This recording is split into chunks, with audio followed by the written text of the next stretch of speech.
Down. Oh my God! That's completely out of touch, and it's an insult to the intelligence of the American people and the lived experience.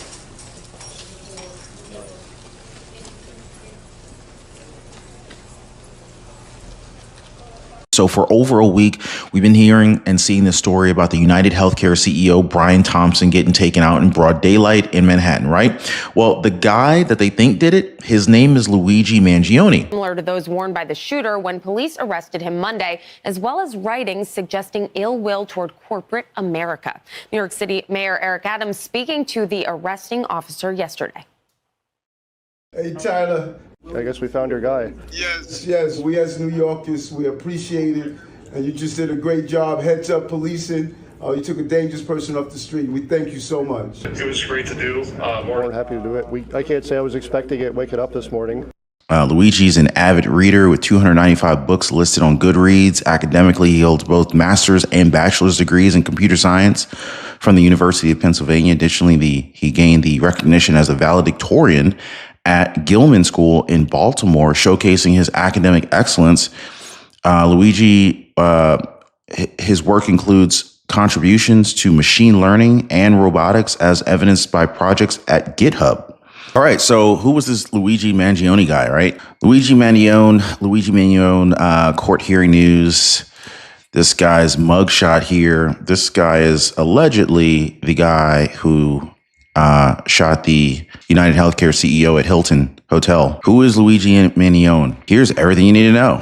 What do you guys think about this body paint on Luigi? What the heck is this? Is this like a straitjacket? Is this a bulletproof vest or something on Luigi? So Luigi, the guy that they've apprehended, has actually been charged with second-degree murder and a whole bunch of gun-related charges in New York. And we start with the Fox News alert. You've been seeing this video for over a week. The suspect in the murder of the UnitedHealthcare CEO, Brian Thompson, has now been officially charged. So this big shot health insurance CEO was just walking to his hotel in broad daylight. Brooke Singman breaks it down for us for all we know, and we know a lot. Brooke. Yeah, we do, guys. Good morning. So the suspected killer remains behind bars in Pennsylvania this morning. Luigi Mangione, on your left here, is now charged in the killing of UnitedHealthcare CEO Brian Thompson 6 days ago in Midtown Manhattan. The suspect now faces several charges. So in New York, he's been charged with second-degree murder, along with 3 other gun-related charges. And as a matter of fact, this literally took place just a couple of blocks away from Trump Tower in New York City, literally just a couple of blocks away. Absolutely insane after the president-elect has seized the win. Hell, even Trump is probably looking over his shoulder right now because this just screams vulnerability. Imagine this, a high-level executive gunned down right outside the Hilton Hotel in Manhattan. So Luigi Mangione was an Ivy League student. Looks like he had a bunch of college buddies here. And one of the buddies actually came out saying that they were very surprised at the allegations about Luigi, and that it seemed like an impossible thing for Luigi to do, especially coming from what we're being told is a very prominent, wealthy family, Ivy League school. Meanwhile, a former roommate of Mangione says he can't believe Luigi is the man suspected of pulling off this heinous crime. Watch this.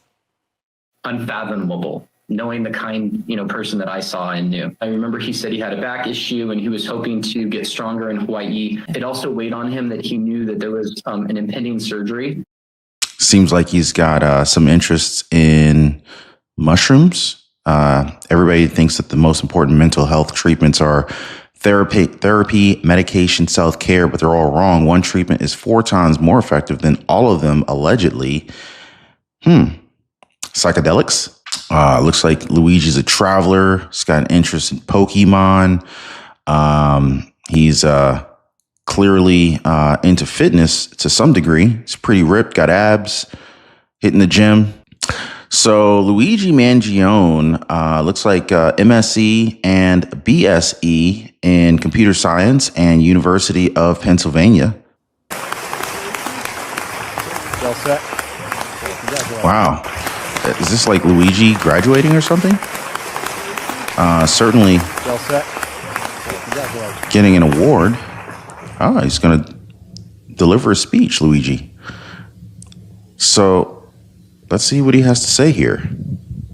Headmaster Smythe, Mr. Hubeck, members of the Board of Trustees, family, friends, faculty, and fellow students, good afternoon.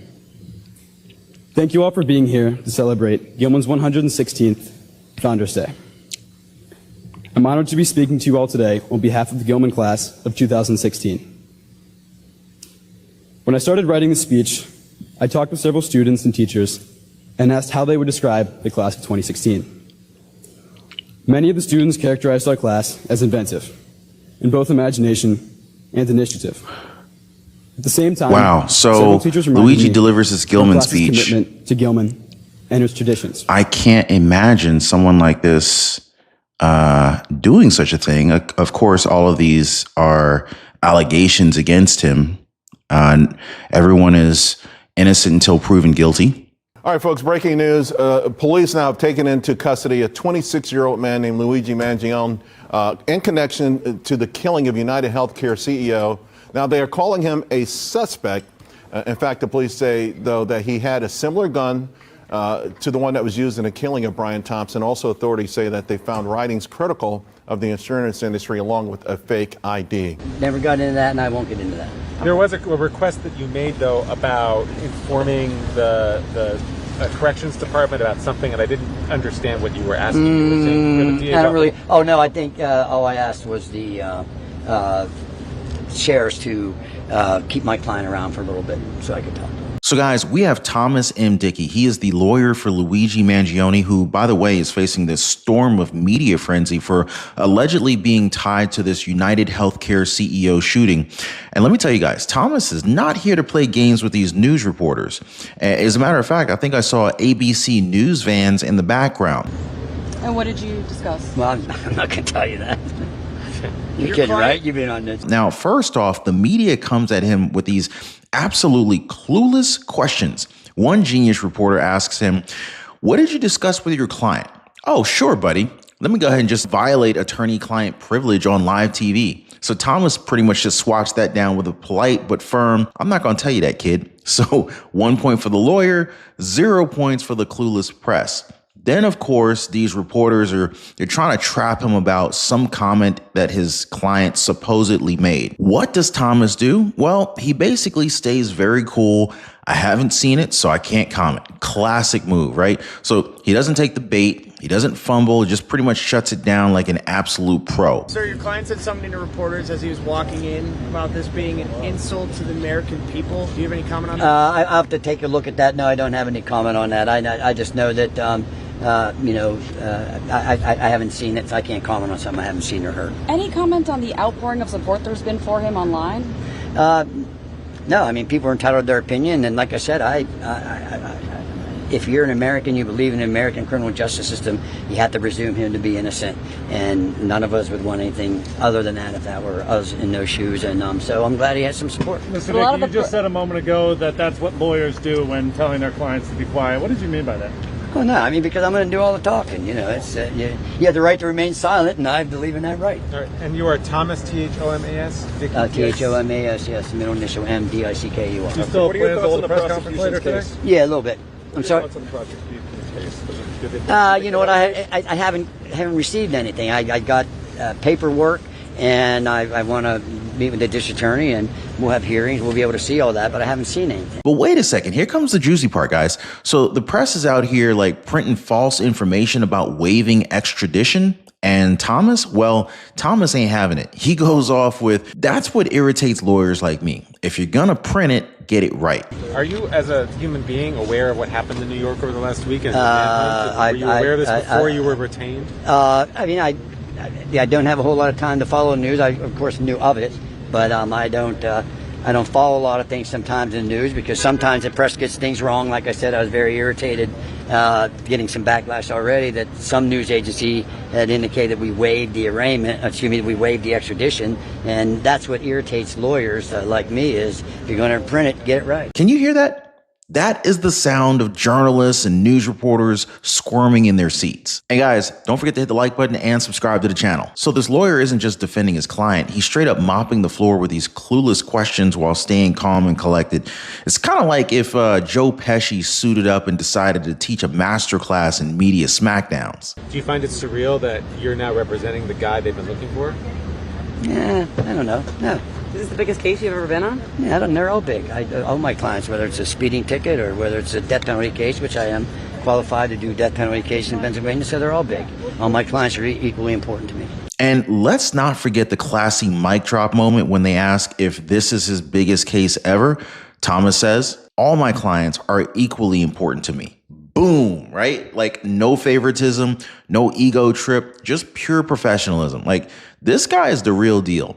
So reporters are out here like headless chickens, and Thomas is out here dodging nonsense, parrying the ignorance, and delivering questions that are just vague enough to drive the press insane. And yet, he does it all without being rude. In fact, he's actually pretty polite. He's sharp, and somehow he seems like a nice guy, even when he's dismantling their idiocy. Incredible. Can you just explain to regular folk like what's going to happen, the timeline from now? Yeah, like I said, probably something maybe in about the next month. You know, like I said, the judge set some motions, some deadlines, and they're going to have to come up with some things. We're going to have to come up with some things, and we're going to move forward with that. So, just kind of pay attention to that. And right. It seemed like on the bench you guys were sharing a little laugh. Like, have you formed a little friendship with him? Sharing on the bench? What do you mean on the bench? Like when you were sitting up there at the table, you were kind of have you formed a little friendship with him? Yeah, I mean, he's my client, and I want him to have trust and faith in me, and I want to have trust and faith in him, and yeah, I mean, we're human beings, and we have a relationship.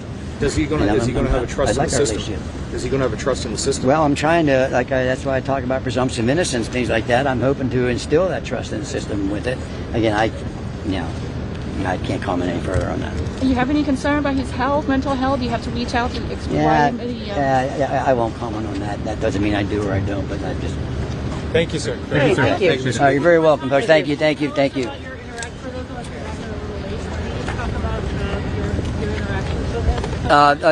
Nothing, just an attorney-client relationship. You know what I mean? And that's what we do.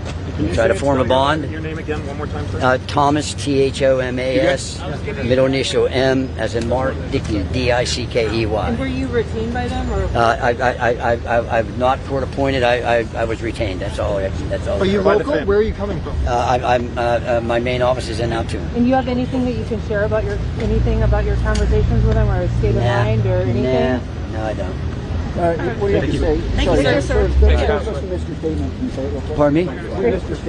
I didn't give a statement. Now you answer questions. I can't remember everyone. Can you just, for those of us who couldn't go in there, sir, what happened today? Well, what happened today is he could have, there was a extradition proceeding. We did not, NOT, add that on there, okay? Because as you're reporting that earlier that did not happen. We did not waive extradition. We were contesting extradition. We were going to fight this along the rules and with the constitutional protections that my client has, and that's what we're going to do. How's his family doing? I'm not going to comment. Did you say why he didn't want to waive extradition, or? No, that's an attorney-client communication, and who retained you? Is it the family? I'm not going to get into How that. is he doing? Have you talked to him about his last 24 hours? You guys? No, I haven't. I'm not. I'm here as a lawyer, and that's what I. And what's next, sir?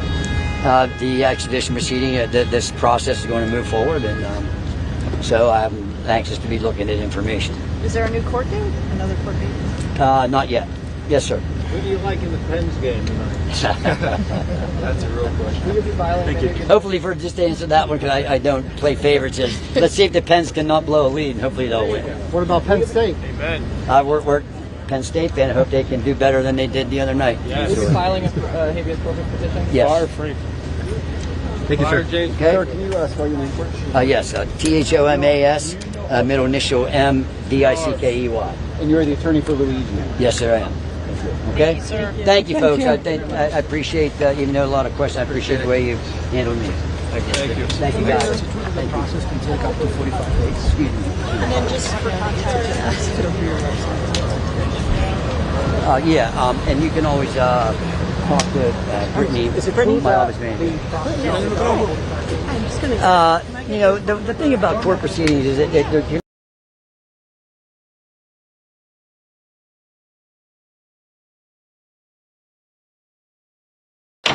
thing. So I guess where do I go? I guess right here, right? Yes, sir. Okay. I don't know. I hope it's going to be worth your while. I can't promise you anything, but I'll hear and try to do the best we can. Okay? Now, honestly, when a lawyer makes you think, wow, I can't believe I'm actually rooting for a lawyer, then you know he's doing his job pretty freaking well. This is how you handle the media, with precision, grace, and just a hint of righteous irritation. This isn't just a defense, guys. This is a clinic on how to deal with misinformation, ignorance, and like relentless media buzz. Thomas came to play, and the press better step up their game. And guys, don't forget to hit the like button and subscribe to the channel.